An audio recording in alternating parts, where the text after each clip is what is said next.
women in the priesthood. Yeah. We've got on one spectrum, those that would advocate to change things so that women hold the priesthood and have keys in the priesthood offices, etc. Right? And you've got on the other side of the spectrum saying, well, women will never have the priesthood and that's the man's role, etc.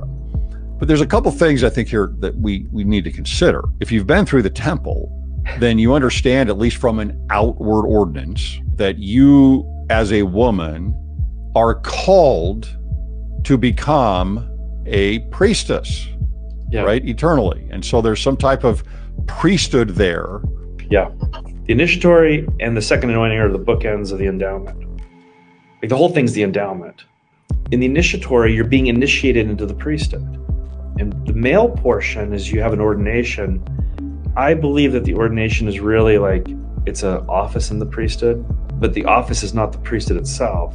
No office is above the priesthood, meaning that the priesthood itself is the superstructure and offices are contained within it for particular reasons, but it's not the priesthood itself. The priesthood itself is the order of coming into the presence of God and obtaining all that he has. So do women have the priesthood? Yeah. Women are initiated in the endowment into the order of the priesthood, which is they're initiated into the order of ascension to come in and to singly and separately obtain the presence of God and be prepared to be sealed to a husband who has done the same thing. Men in the initiatory are declared clean contingent upon them coming clean through their faithfulness. And I believe that's why men receive offices in the priesthood, because they're vehicles to come clean. Women are declared clean. And so I believe that if men and women look at offices in the priesthood as like a dominance hierarchy, and women desire that dominance hierarchy because they believe it gives them power, then they're guilty of the same sin that invalidates the true order of priesthood in the men who look at the orders of office as a dominance hierarchy. They're both in a state of contrary to the priesthood. Men are to come clean, and men are to be single-mindedly focused on that. And you get that in the Book of Mormon everywhere.